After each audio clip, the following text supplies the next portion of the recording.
Hi. You're not hearing me on stream? No, you're gone. I can't see you. It says live. Oh, that's fine. Okay. Add myself back to stage. Oh, there you go. Okay, it says live, but I don't see anything on Facebook. It says connect streaming software to go live. Drat. Did I not do my thing? Server URL? Is that what I need? Can you hear me? Will? Oh, you're muted. You're muted. That's why. Yeah, I don't want to feedback. Oh, okay. Oh, yeah. I turned off the phone. So I don't see it in Facebook. Yeah, I'll need the RMTP. Oh, sorry.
Okay, that's added and it should be showing up.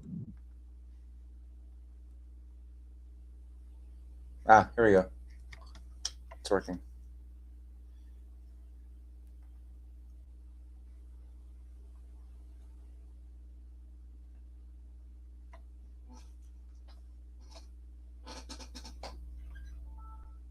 Now I need to find the questions.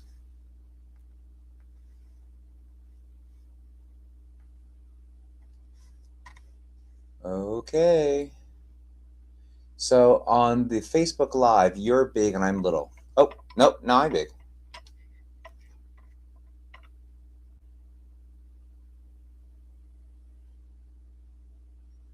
All right, I gotta figure out this pop out. Okay, we have some friends here. Getting closer, getting closer, getting closer.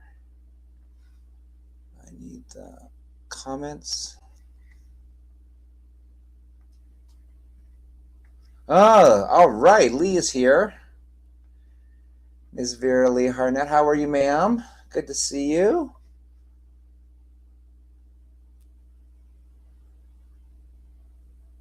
Hi, Casey. There's a long delay, Will.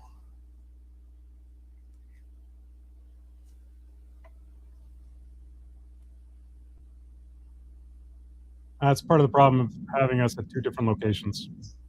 Okay.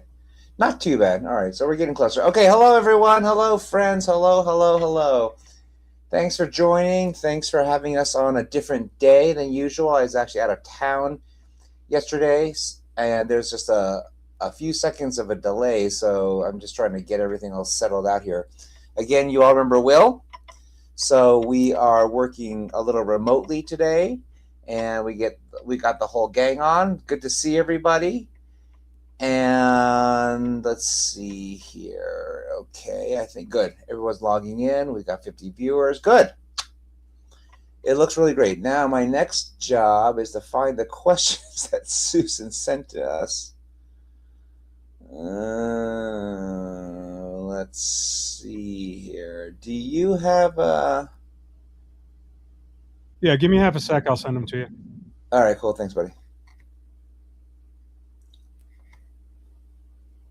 Let's see here.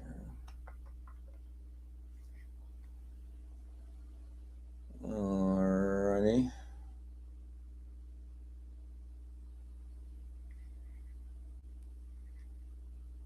Alrighty. Okay, I'm just gonna wait for Will to send me.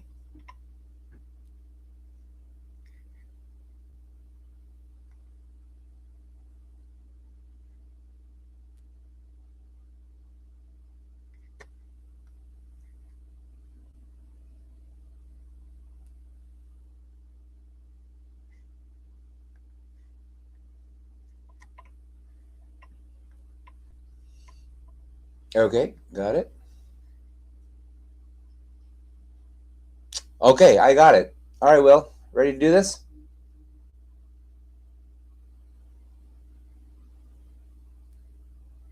Yep, ready to go. All right, perfect. So you're gonna put up the first question. Sorry. Okay, I've been looking at the.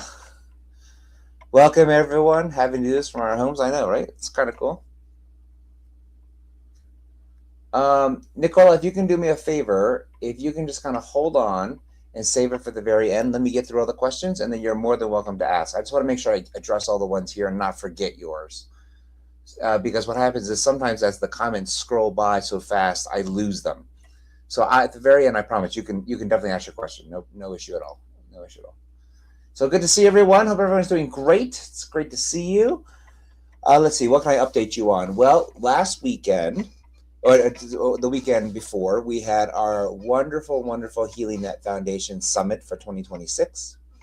Will was there. Carolyn was there. I actually think a whole bunch of other people were there as well. And it was great to have everyone together. It was actually super, super interesting. And of course, Lee's first question is, where's Dr. Lou? Well, I'm physically sitting in my house. So don't worry. I'm fine. I know a lot of you have been actually, let me answer that first. So let me start by saying that I'm fine. Thank you all for your concern. My family's fine. Thank you again for all your concern. And I am going to personally apologize to all of you for this difficult time. Unfortunately, we had a separation, just a business separation for me and my practice, and a lot of you got caught in the middle. So I'm really, really sorry. But what I'm trying very best to do is get things up and running quickly. And so if you can just hang on for a few more weeks, I promise it will not be, well, I can't promise anything, I guess, but I hope it won't be long, because there are a lot of people who need Will and me and Kate and Eleanor and the whole team. And I appreciate all of your support. Paula, I appreciate it all of you. For all of you who have messaged me and reached out to me, it means a lot to me. And I, you know, there are times when I'm the one who needs to help you, and there are times when you guys are the ones who need to help me, and we love that. And so I will let you know what's going to happen. It's just I don't have any definitive answers for you yet, and so that's why I don't want to just shoot my mouth off before I get everything all settled. But when I get things settled, there will be a telephone number, there will be a place to be, there will be a hospital, there will be a place to have surgery, there will be a place to come to clinic, there will be a place to do all the things. It is a little more complicated actually, because I don't know if you know that the telemedicine system thing may be starting to change. I'm not exactly sure what's going on, because people have a hard time interpreting the laws of the federal government. So it is a challenge. But we'll see. We'll figure that out. It may be the kind of thing where I have to get multiple licenses from around the country, which is not unreasonable, actually, considering all the work we do. So that may be something to do. But either way, details that you guys don't have to worry about, things that I'm working on, but I think we're going to be up and running very soon. So just be patient. And if you could just share the word on social media and say that I'm doing okay and that we're going to get everything settled soon, I would super, super appreciate that. So hopefully that's enough information. Will. All right, should we do number 2? I know the federal government has trouble determining the laws of the fair. You're right, Dominic. 100% true. 100%. All right, so let's see what happens to the. Oh wait, there was one more thing. The Healing Net Foundation. Sorry, let me finish up that real quick before I do question 2. The summit was super fascinating because, as you know, I'm not getting any younger. We've lost a fair number of our founding fathers and mothers of our field who have just died because of old age. And my fears were probably not replenishing our supply of providers fast enough and with enough expertise and guidance to really do all of you justice. So we spent about 3 days really, discussing with doctors and nurse practitioners and RNs and PAs and advocacy groups and pharma and lots of people who, lots and lots of people who have a stake in our community.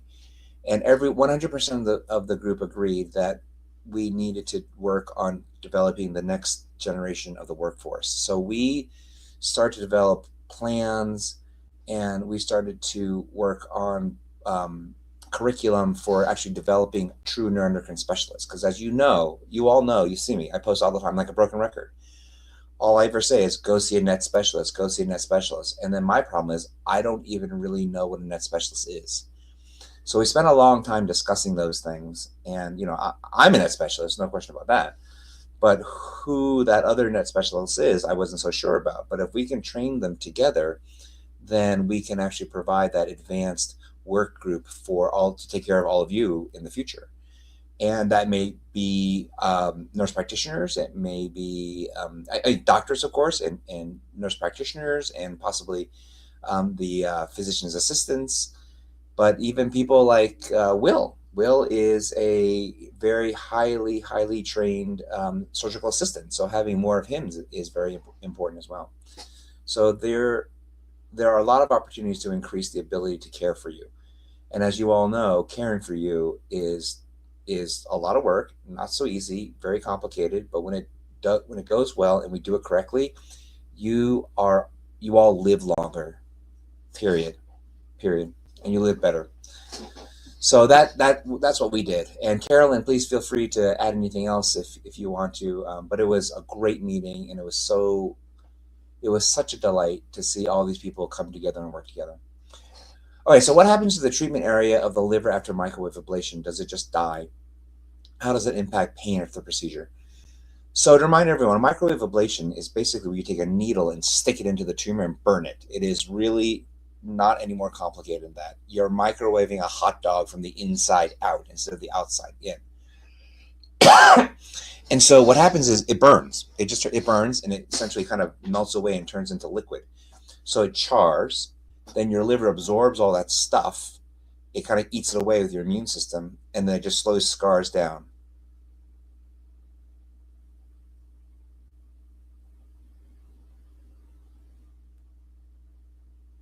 And we usually do that in the operating room. I do, but it looks frozen, Will.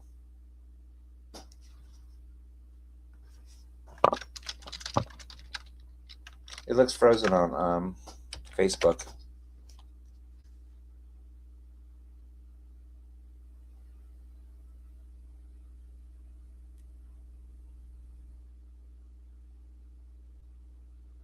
Let me see what people say.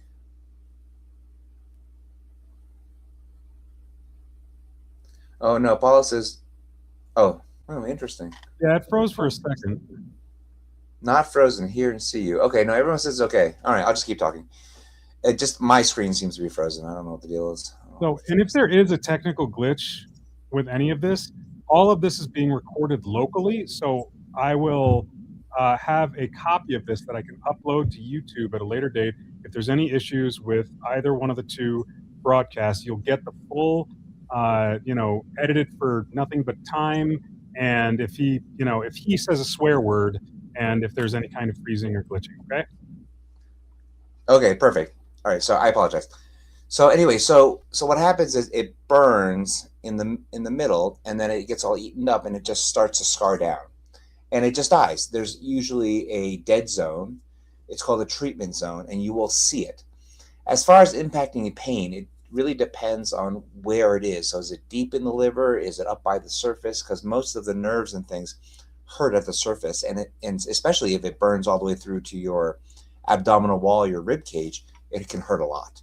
So it really depends on what the situation is and how big a burn is and stuff like that. So a lot of variables, but it's not easy and it's not fun, but it definitely works well. As Will said, we do a lot of that in the operating room so that you don't feel it, because we do it as part of our surgery. But if you do it as a interventional radiology procedure, it can be a little bit more painful. Maybe a little bit, yeah. All right, number 3, friend.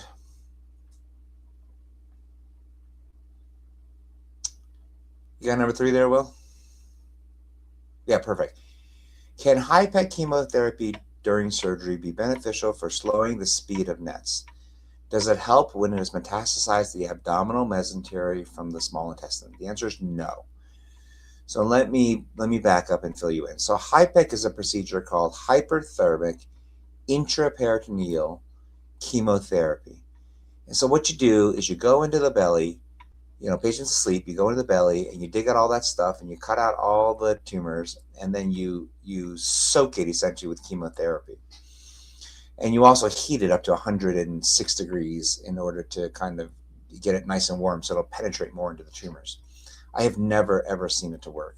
I've tried it a couple times. I've seen people try it. I've never seen it work. It does not help when it's metastasized the abdominal mesentery for the small intestine because there's no penetration of it. It does not work. You're much, much better off doing very, very good surgery and getting it removed and getting it cleaned out. The surgery does 99% of the benefit. If there's any benefit at all, it's only like 1 or 2%. It's very small. So I don't do that anymore because most of our agents don't work. If it's going to work, the agents can just be taken IV or by mouth, orally through the pills, or it's like PRT. But the most important benefit, bar none, absolute factual statement, is the surgery and the completion and the skill of the surgery. All right, friend, number 4.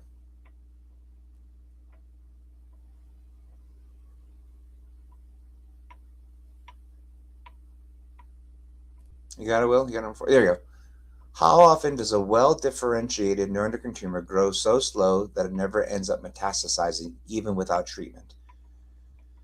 The answer is sometimes. And sometimes it can metastasize and it can still be not treated. As you all know, neuroendocrine is a very, very complex set of diseases. It is not one disease, right? It's really probably like 150 kinds of diseases. And the reason I always want people to go see neuroendocrine specialists is because there are very few people in the world, and I really mean that very emphatically. There are very few people in the world who can sniff out and understand all the different types of neuroendocrine. And if you don't understand it, they will treat you wrong. So a well-differentiated neuroendocrine tumor generally grows relatively slowly, right? In general, it's well-behaved, well-differentiated. And sometimes they can actually be just little growths. And sometimes they can be little growths that don't grow that much. But you don't know that until you do a complete workup and an evaluation. And then you've got to figure out exactly what the biology is. And you've got to figure out how one tumor is behaving, how another tumor is behaving, where it is, what problems it's causing, what is it you want to do, what is it you want to accomplish. So yes, in general, we say it's difficult, if not impossible, to cure a neuroendocrine tumor, except that sometimes you can, but you have to know what they are, which ones they are, and how you're going to treat them in order to get the proper result that you want. And so I'm always very careful about saying that because everyone's different. That's it. Everyone's different. Yeah. But it is possible. All right, Will. What else you got?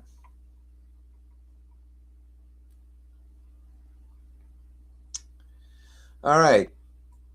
I treated you back in 2019 with PRT. The treatment was amazing. It felt like it pushed the cancer back 10 years. I'm on dialysis now. Can I have PRT again?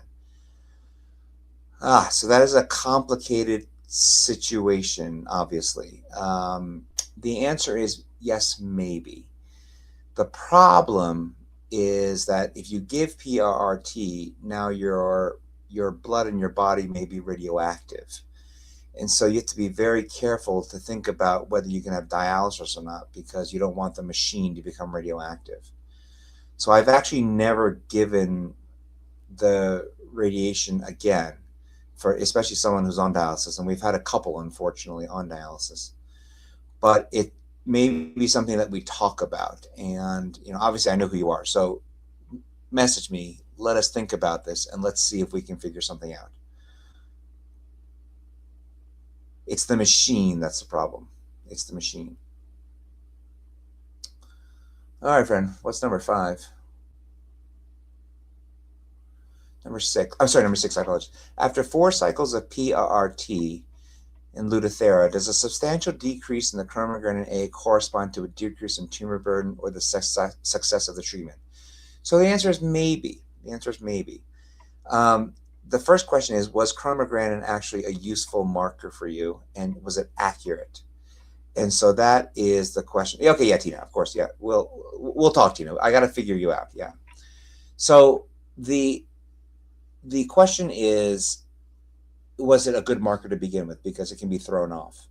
But if it was a good marker and it wasn't affected too much by your shot, and the 4 cycles kind of beat it down, then I will take it as a win. But no one dies of a chromogranin. The most important thing is, how do the scans look? How do your vital organs look? And how did it shrink, or is it at least minimally stabilized so that we can, kind of push things back? So the answer is maybe. All right, 7, Will. Ooh, we're making good progress. How can we find now this is very interesting. How can we find a net dietitian? For midgut neuroendocrine tumors, is diarrhea and or constipation due to decrease in length of small intestine? Yes, maybe. What medicines do you recommend for diarrhea? Lots. And can nets induce IBS? So I don't know. Oh, here's the problem. I don't even know what IBS is, right? I mean, I know it's irritable bowel syndrome, but no one really knows what that is. And so, can neuroendocrine tumors cause symptoms like IBS? Absolutely. Absolutely.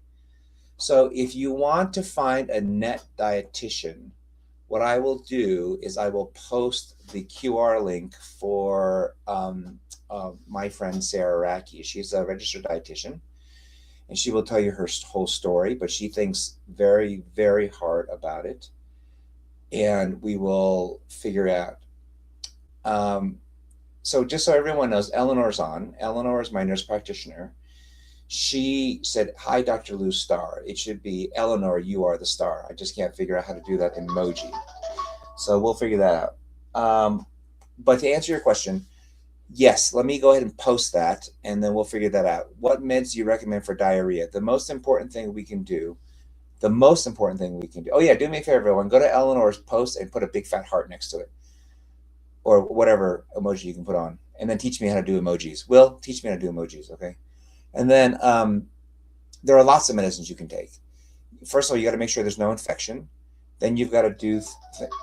Wow, this is crazy. My phone has not stopped ringing. Then the next thing you have to do is figure out what kind of diarrhea you have. So it might be just a good old-fashioned Imodium, just to kind of keep things under control, or it might be something like a Zarmello, Telotrestat medicine to reduce the serotonin. It might be something like Lomodal. It might be something like just fiber. It can be something like Creon or some other digestive enzyme. So there's a lot that has to be figured out. And again, this is the kind of thing where I try as best I can to not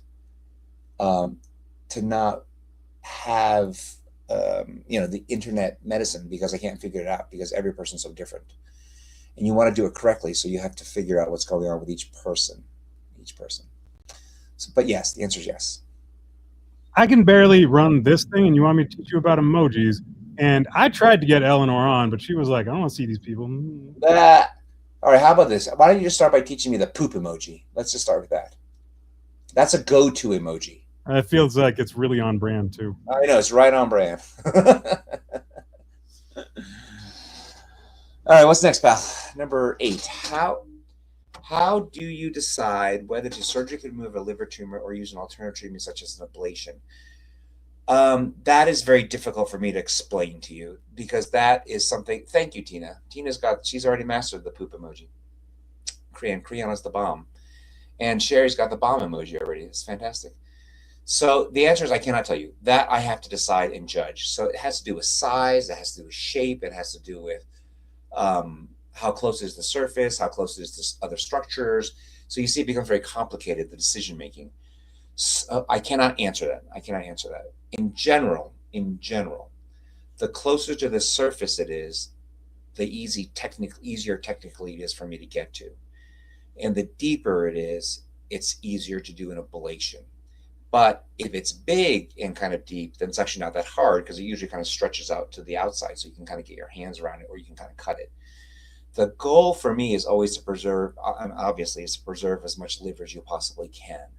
Because by removing large pieces of normal liver, it's not great. It's okay. I'm not saying it's not the wrong thing to do sometimes, but it takes a lot of judgment. And it's that wisdom and judgment, I think, which is what we need to think more about or teach more for our neuroendocrine specialists. All right, friend, number 9. Would you recommend bland embolization to someone with 3 small but growing liver tumors when lanreotide did not work? Sure. You can definitely do a bland embolization. Generally, bland embolizations are relatively straightforward, pretty easy, very well tolerated, very, very safe. It's not perfect. I've had, unfortunately, just recently, a couple of examples where we did a bland embolization in which the tumors then grew. So I was like, whoa, what is going on here? That doesn't usually happen. It's supposed to be the other way around, but whatever happened, happened. And the other thing I would say, just so everyone knows, a bland embolization is what we call a liver-directed therapy. It's when the interventional radiologist goes up with his or her tiny, tiny little tube catheter, goes all the way up into the liver, and they can squirt tiny little beads that plug up the blood flow to the tumors to bring down the blood flow of the tumors to help them grow slower or shrink. I have seen it work very, very well. Most of the time, to be totally honest, most of the time it works great. And then every now and then it does some weird thing. It is not unreasonable, especially if they're kind of in small places. But if they're very small, you may just want to wait and see what happens and then even eventually remove them with surgery. But it's not an unreasonable option. And actually, if you really, truly only have 3 very small ones, it is not unreasonable to actually use histotripsy for them. I think we've kind of slowly started to figure out the histotripsy thing. So yet another good tool, but a bland could work, an ablation could work. Again, it all depends on the details. The details really, really matter. Really matter. All right, Will, number 10, friend. Oh. Can you talk about PRRT versus cabozantinib? Sure.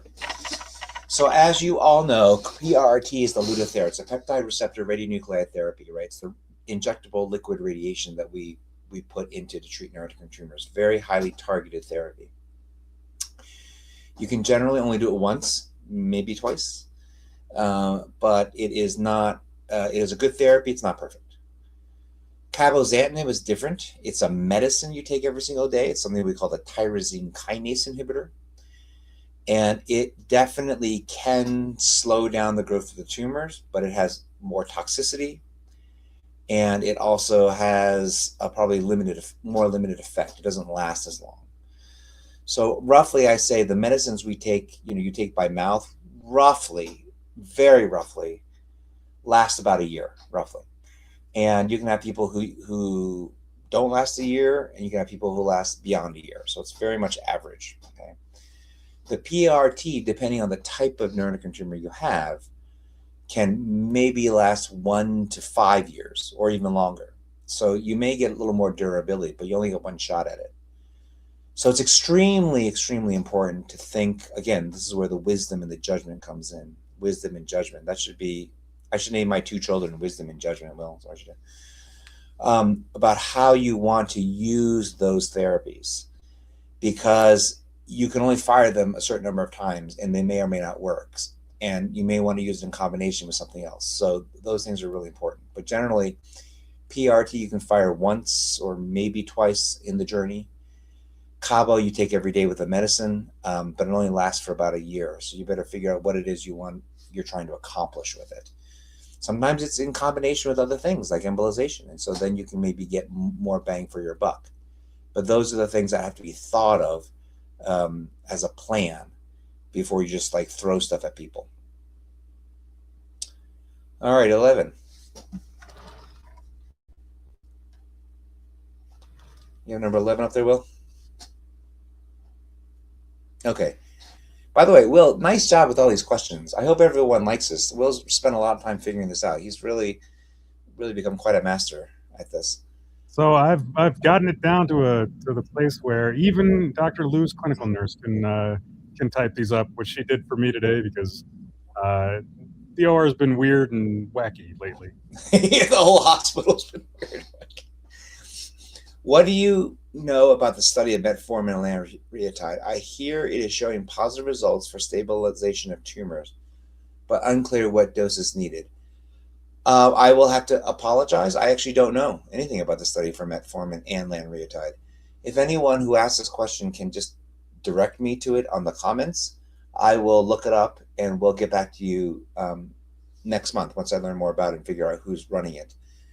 In general, I've given metformin and lanreotide before. Metformin is a very fascinating medicine. It really is. There seem to be some effects with tumors, which is amazing. And lanreotide, we obviously know, so we'll have to see. So the combination may be nice. This is what I'm saying. Like, you see these combinations of things actually may be the way to go. So if anyone has more information on, please let me know, or email, or put it on the Dr. Lou Zebras, or tell Nancy or Susan, and I will get back to you. All right, how about number 12, pal?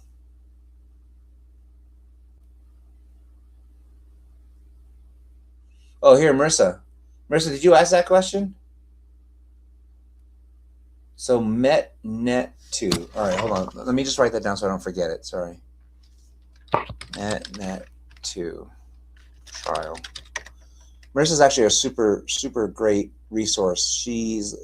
I've known her for a very long time, and now she's all grown up, and she is a scientist who does all kinds of great stuff. Okay, but you found it. Okay, great. I'll figure it out. All right, let's see. Is it possible to get two different pathology results from two separate pancreas biopsies done 9 months apart? So the answer to that question, okay, so the answer to the question is yes. The problem is the biopsy is only a sample. It is a tiny little thing where you take a tiny little bite from a tumor, and you can get two separate results from two separate biopsies, all done at the same time. So it is impossible to kind of really know, because the problem is any one tumor is actually not what we call homogeneous. It's not smooth.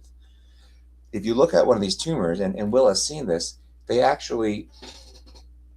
can actually look quite different even in one tumor.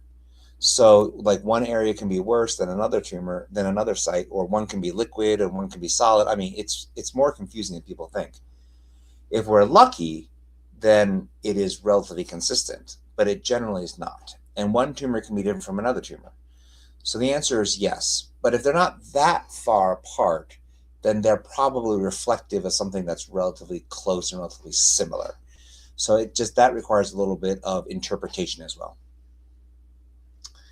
All right, friend, number 13. So just really quickly, getting a couple of comments about the closed captioning on Facebook not being there. If you scroll over the screen, scroll over the video image, on the bottom right-hand side, if you're in Facebook, you should be able to activate closed captioning. It'll be something that you can control. Should be available. Awesome. Number 13, is it safe to take hormone replacement therapy while having NETs and being treated with octreotide? So safety is a relative thing. You always need to talk to your doctors about these things. But as the person who's probably done the most of it, what I can say is generally the lower it is, the better.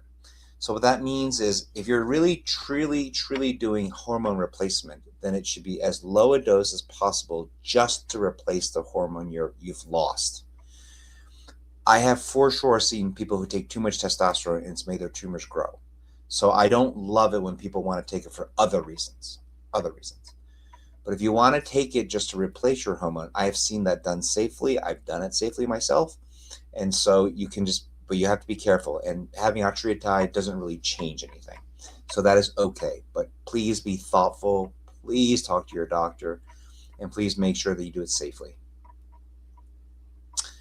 All right, friend, number 14.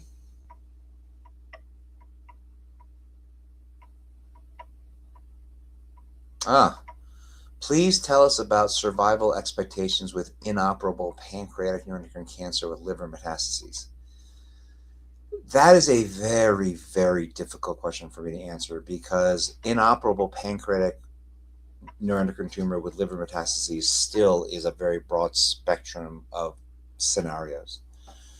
So if you have a small tumor, if you have a relatively low tumor burden, your survival is actually pretty good. If your tumors grow very, very slowly, your survival is pretty good. If you have a huge tumor in your pancreas and it's eroding into your back, your survival is worse. If you have a bunch of tumors in your liver, your survival is worse. So all of those, so essentially it boils down to tumor burden and speed. So how much tumor do you have and how fast are they growing? And do you have the doc who's kind of taking care of you, making sure that they get all the treatments settled and stuff like that? So all those things are variables inside it. What I can tell you is if you have metastatic pancreatic neuroendocrine tumor, that certainly is worse than just having a little ditzel thing that you find inside the pancreas. But it doesn't mean it's not manageable. And the other thing too is what does inoperable mean and who told you it's inoperable? And so those are very important things to figure out and make sure you see the right person. So for example, Naomi had a bad day today. Naomi, I'm sorry, we got to get you fixed. Um, but you can see like Ken, for example, is here and he's, really doing very well and feeling very well and is very healthy.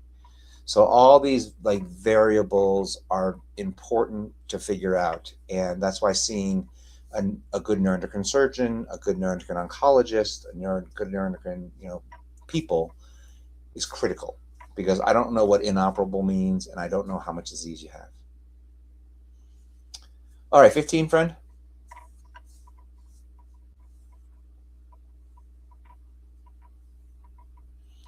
In a case of grade 1 stage 4 neuroendocrine tumor, if larger tumors are removed by embolization, is there a risk of higher grade tumors occurring in that space as the liver tissue regenerates? Well, that is a very, very interesting question. The answer is I don't really know because I don't. Okay, so let's start with this. So if larger tumors are treated by embolization because they're never removed, right? If you embolize a tumor, it is there and it will always be there until you cut it out with a knife and put it in the garbage can. So I'm not sure. If you do an embolization, could that tumor become more aggressive? The answer is yes, it can. The answer is yes, it can. It is not the usual, but it certainly can. So the risk is low. It's probably in the 5% range because we do this a lot, and maybe we see 1 out of 20 or 30 that will actually grow. The really more common thing is that it doesn't shrink, it stabilizes, and then it grows again in 6 to 9 months. So you just basically kick the can down the road, which is good. I mean, because embolization is very repeatable. What we're going to try to investigate is whether or not combining some medicines with embolization actually might give you a better result and hopefully last a little bit longer. All right. How's number 16, Will?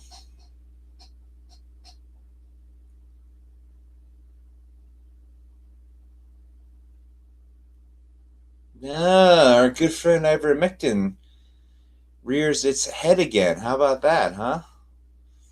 Interesting. What is your opinion on using ivermectin with or without other treatments? Okay, here's my feeling about ivermectin. I have yet to see it work. I actually don't fight people about it because there's obviously a huge just following for ivermectin. It actually generally doesn't seem to be that dangerous, and there's no question that we have repurposed other drugs to do things. So it doesn't really bother me because it's not dangerous. But in general, what I can tell people is that I have not seen it work. And that's all I can tell you is that I have not seen it work. And if you combine it with the other treatments, there's a high probability that it's the other treatment that's working because we've tested it. But I've not seen ivermectin really do a whole lot. But I've seen people actually have relatively stable disease. And then after COVID, they decided to take ivermectin and their disease is still stable. So I cannot tell you no. I don't have like a clinical trial that says ivermectin does or doesn't work for neuroendocrine tumors.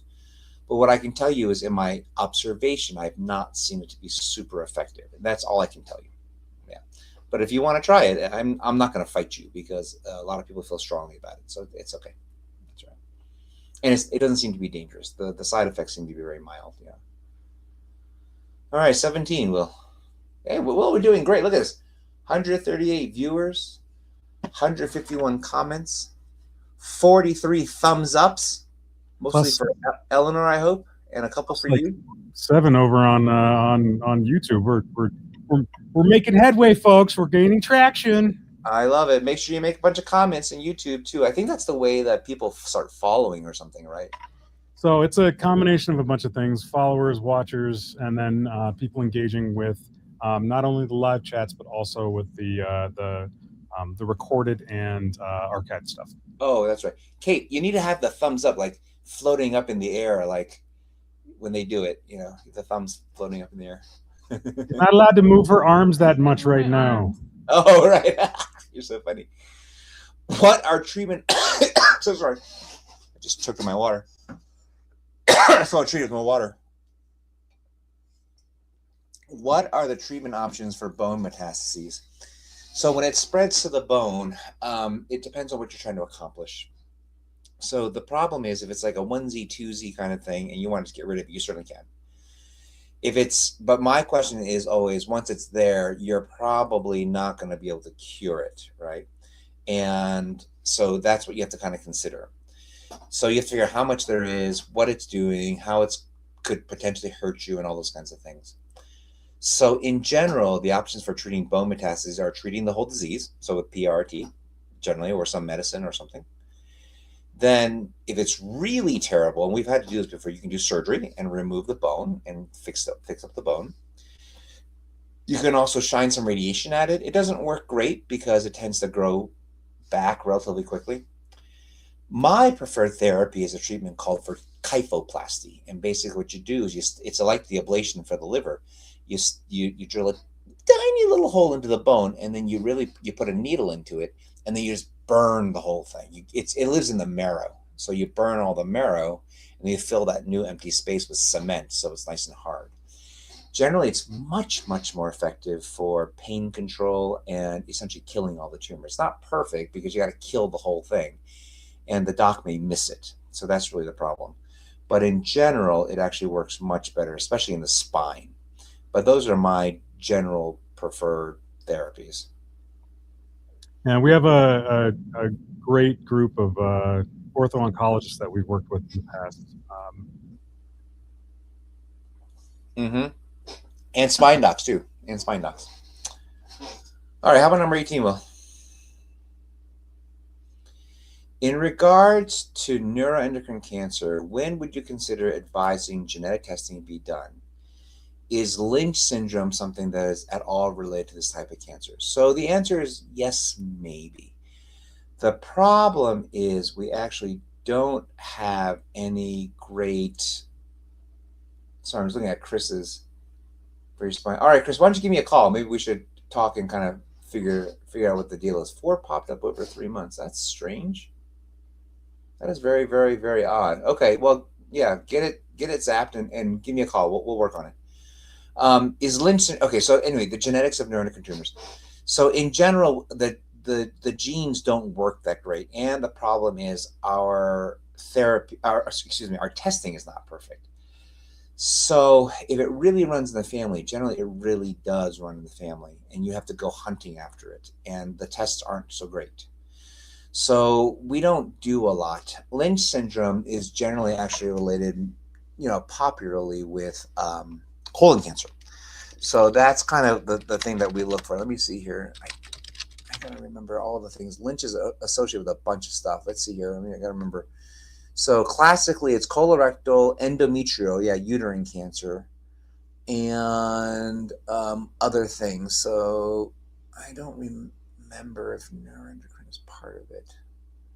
Actually, the person who asked was Marissa. She's really quick about looking things up. But it says your stomach, pancreatic, bowel, liver, urinary tract, brain, skin. So it can be caused by a lot of things, but it's not one of our traditional ones. Our traditional ones are things called like multiple endocrine neoplasia. That's kind of the classical one. We've seen some other deletions on like chromosome 18 and kind of other things that we do. So it is, but none of them are very worked out. So in general, our genetics is not awesome, and so we don't do it that often. All right, friend, what do you got next?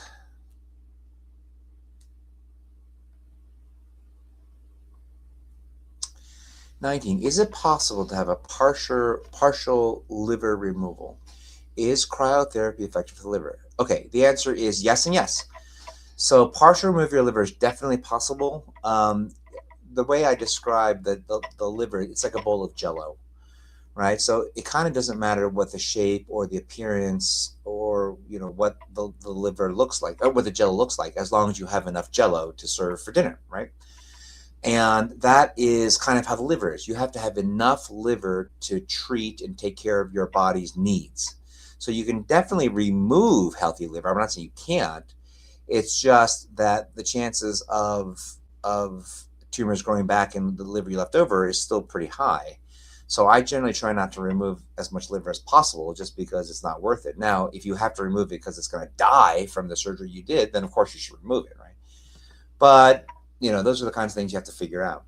As far as cryotherapy, so I'm not a huge fan of cryotherapy in the liver. I don't think it kills as well. It is definitely doable. Don't get me wrong. And like, for example, I think Brian asked this question. If it's wrapped around something or touching something like a nerve, we have done it before. I'm not saying it's not doable. But generally, if it's, wrapping around the portal vein or whatever it is, I really like to just take the surgery to remove it. And cryotherapy is reasonable. It's very reasonable. But in the liver itself, I actually prefer to burn it. I think the burn is more effective. The liver tolerates it better, and you get a better kill. But those are all minor things, because when you do a freeze ball, the problem is at the very, very edge, it doesn't get cold enough to kill it. So that's what you have to figure out. Again, not impossible and not unreasonable, just not my personal preference, but very doable. Yeah. All right, 20. Ooh, look at us. We are crushing it, Will. How many reports are there of fatal, near fatal, serious safety events with histotripsy? Well, that's an interesting question. So reports is actually a loaded question. So we don't have that many actual reports of it. In fact, I myself literally just published a paper, I think last week or whenever it came out. If you guys want to look, it's published in the journal Surgery. You can just PubMed it probably. Marissa, do me a favor, look up and see if it's there. And it is what I described in there is the fact that when you do histotripsy, it actually injures your kidney, and it can do it essentially right away. And it's not usually lethal, but it happens right away. What I can tell you is I have seen people have bleeding. I think I heard about one person who maybe had died from it. I can't remember exactly the story. And I think there were a few patients who had bleeding. I think bleeding was clots. That was the thing. Clots, yeah. So in general, it is actually relatively well tolerated. It actually is it is very safe, actually. And you just have to kind of know what the deal is.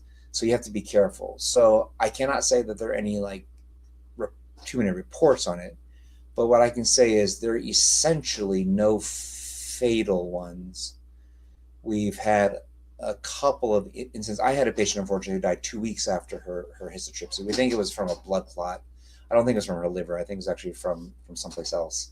So that was just very unfortunate. And the safety issues are starting to come out. So we will see. But if anyone wants to read my article describes the kidney injury. So yeah.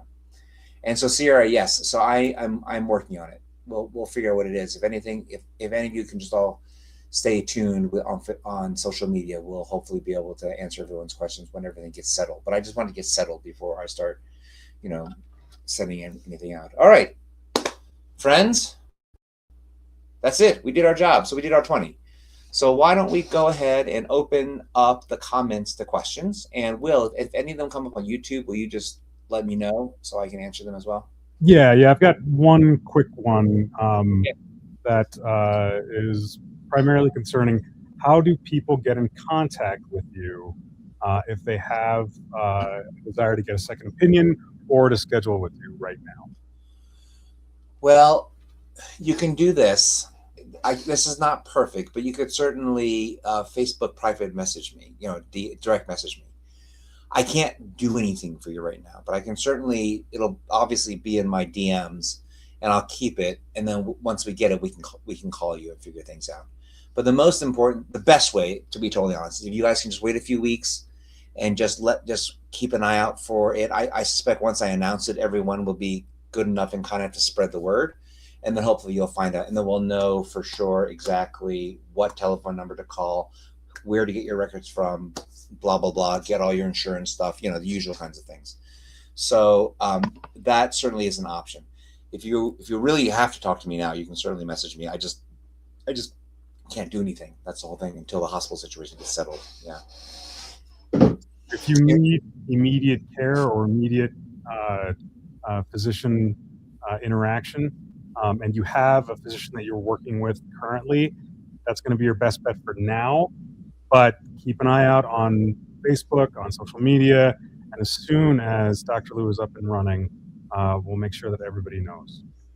Yeah, thank you, Will. That is 100% correct. Please work with your own local physician. That is absolutely imperative. Absolutely imperative. Okay, I got a bunch here, Will. Let me see if I can go back and answer some of these.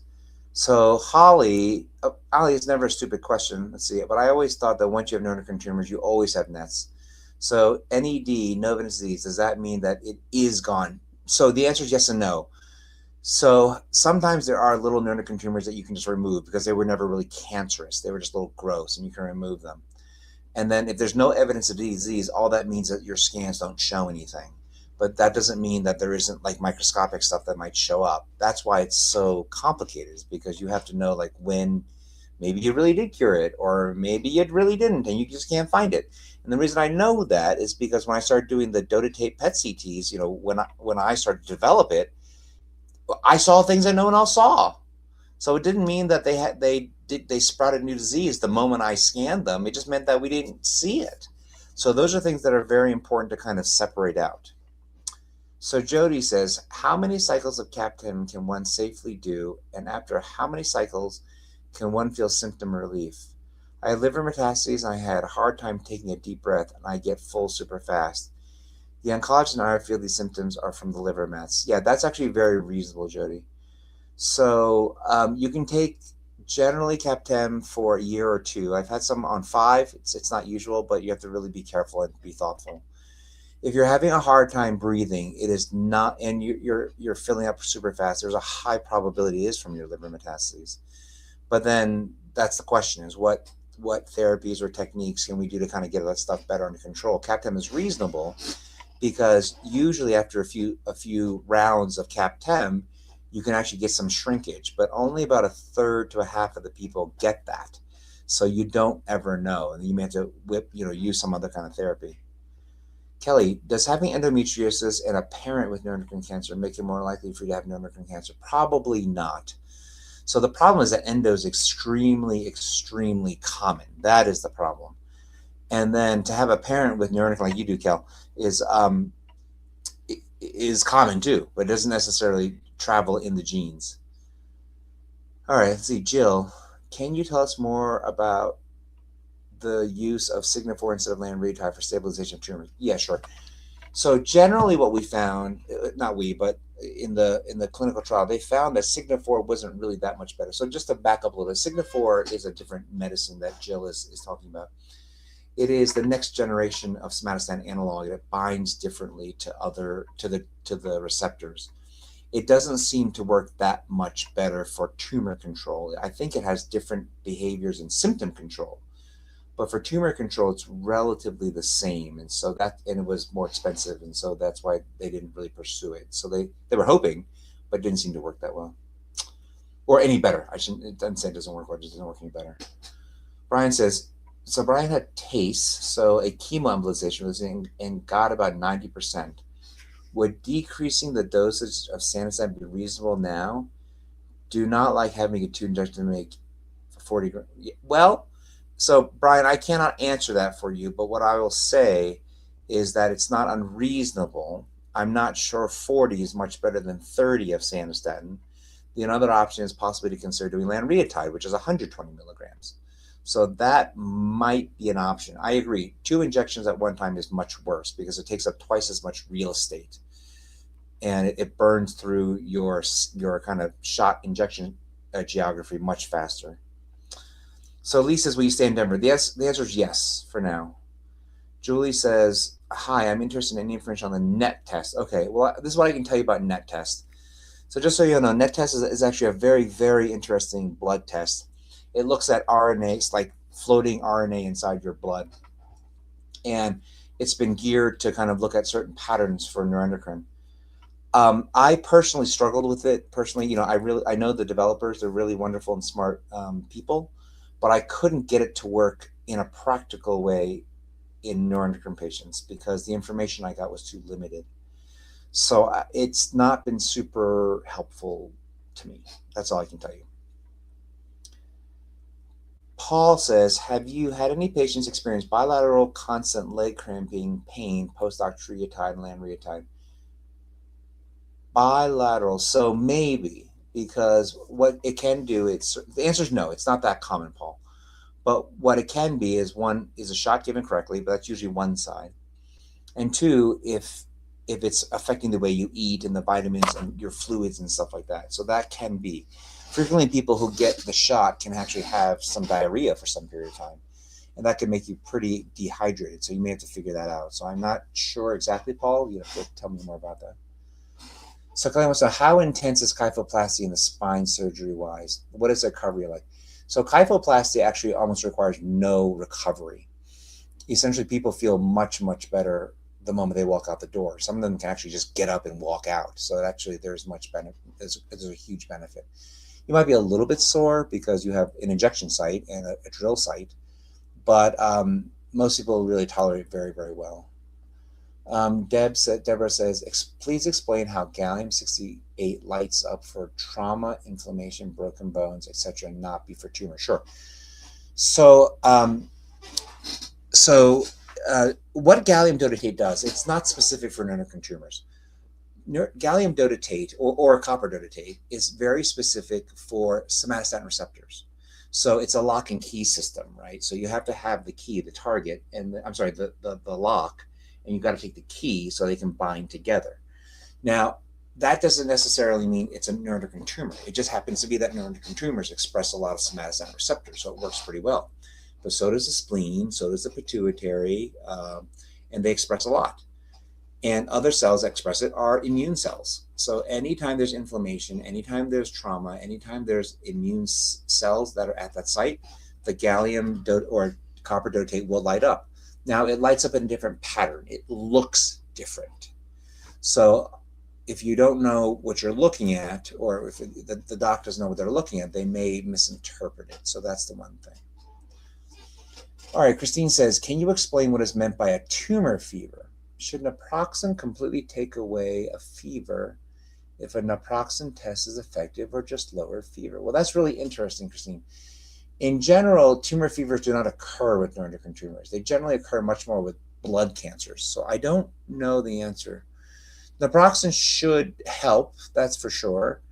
But if you have neuroendocrine, in general, there's no fever associated. So I cannot tell you exactly what's going on. So I'm not really sure. Sierra, oh yeah, it's my pleasure. I wish I had a better answer for it. I wish things were handled better. So I'm really, really sorry. But thank you all for your patience. I will do everything in my power to make it better. And should I send my last scan from the 17th RMCC that my records transferred to you? Will it be included?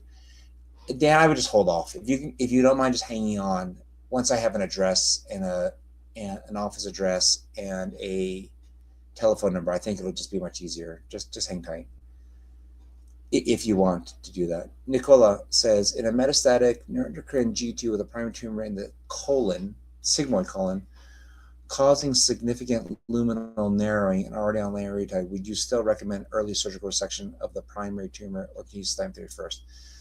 So, Nicola, I guess you have a little bit of luxury in the sense that you can definitely watch it. But here's the thing: it will close. It will cause a problem. It will make surgery much more complicated, and there's a high probability it will narrow your kidney tube as well. It's called the ureter. You definitely need to see someone who definitely knows what they're talking about and definitely knows what they're doing.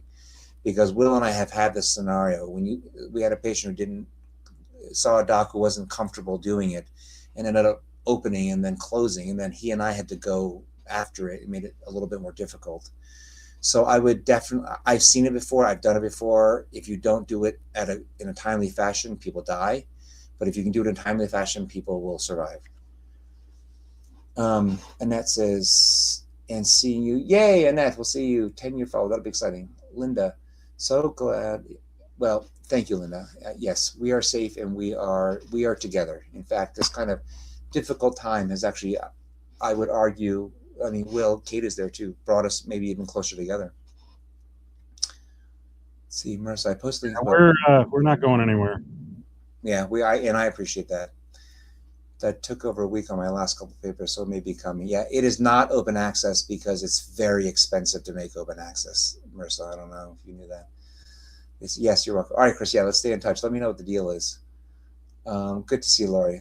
Oh, thanks. There's my article. And let's see, Lauren Dahlgren had a DOTA scan and showed I had cancer in bone, lymph node, and doc sent me Chapel Hill for NAC scan and showed no cancer. Still symptoms of VIVO. Well, Laura, we should probably figure that out. Yeah, we should probably take a look and figure that out. We can make things better, Laura. We can make things better. So, Kelly, you mentioned genetic testing isn't really something that's effective. So what do you suggest is done instead? So the best thing to do actually is just to be thoughtful and careful. If your symptoms get worse, just don't sit on it. Just get a CAT scan and take a look and see if you can find a tumor. That, I think, is actually the best way to do it. I mean, there are very clear, I mean, Sherry kind of explained it, right? You can see there are very clear patterns sometimes in a family in which they do test positive, and you got to watch out for them. And you see them in the mother and then the son and then the grandchild or whatever. But generally, that's not what happens. And so that's something we have to be more thoughtful about. Let's see, Christine said, can you please give your opinion on the effectiveness of taking Sutent 37.5 daily for tumor stabilization? Okay, sure. So Sutent is actually a sister drug or actually an older version of cabozantinib.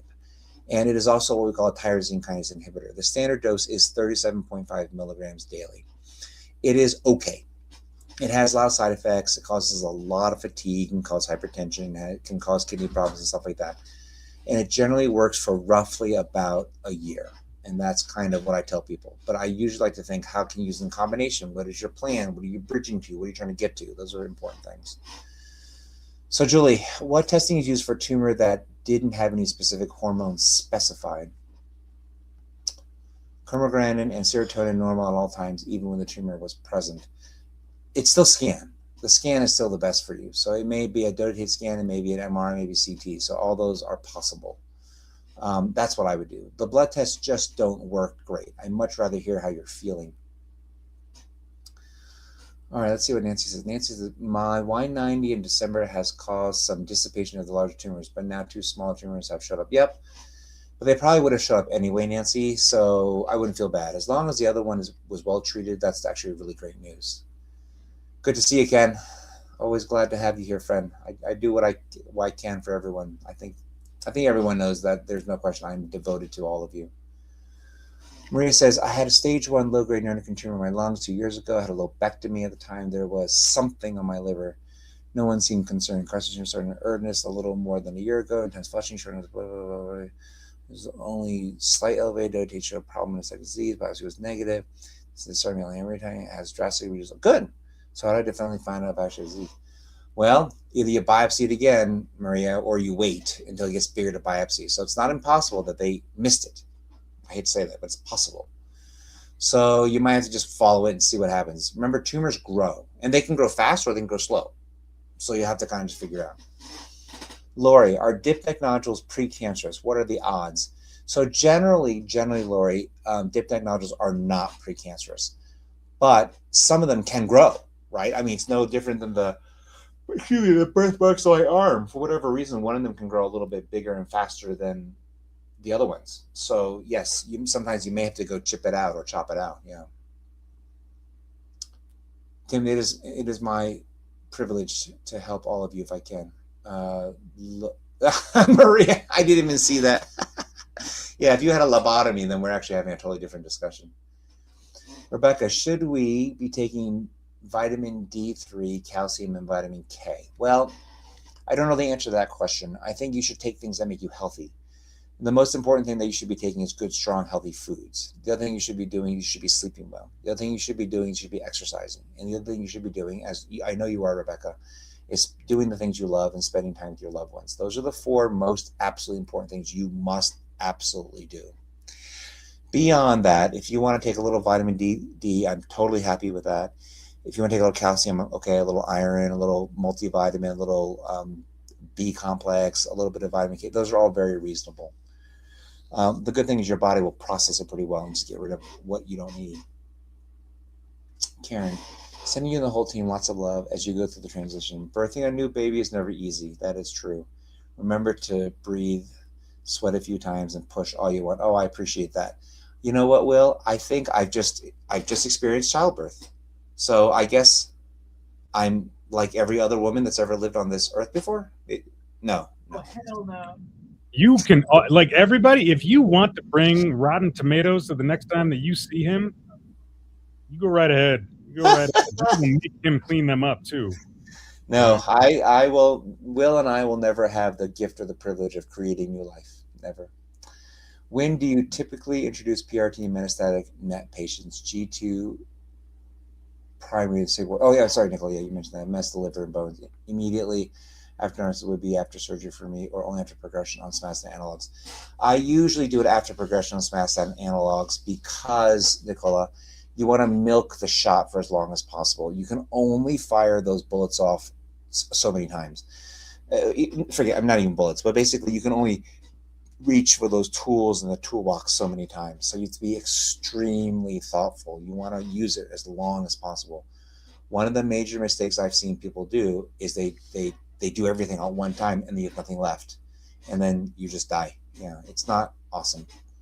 But you have to be thoughtful. So Kelly, yeah, no problem, Kelly. Your questions are great. Can any doctor perform the kyphoplasty in the spine? Is that best by you?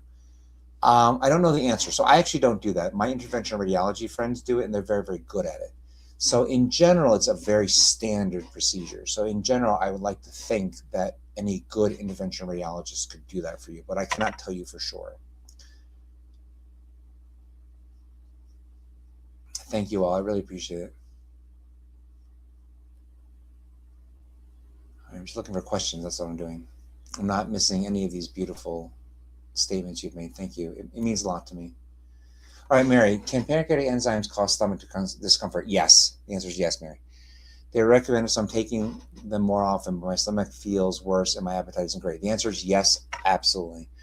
So it may be the combination, it may be the type you're taking, maybe the timing, maybe all those things. So if you, after we kind of get settled down, Mary, if you want to give us a call and talk to us, actually, Eleanor is very, very good at those kinds of things, and she can help you.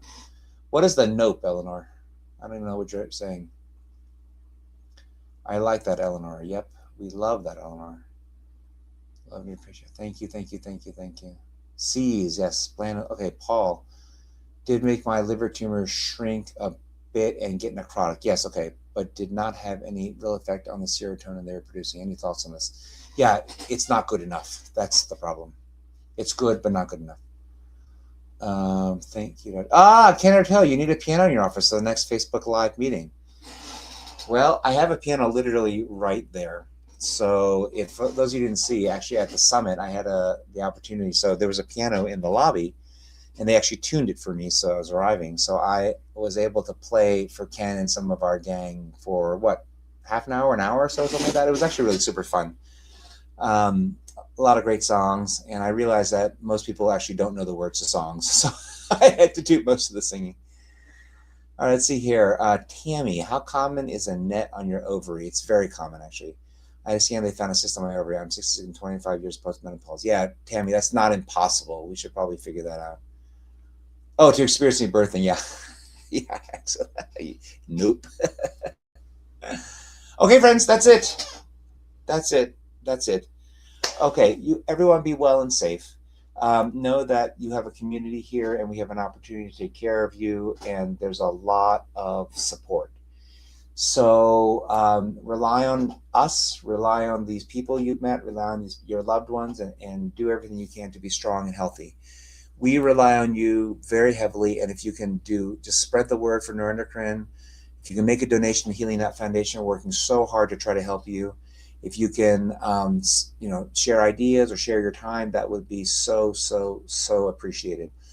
Everything we do, from our conversations program for children to the virtual tumor board to the summit to the fellowship we're developing to all the other programs that we do and all the materials that we produce, they're all for you.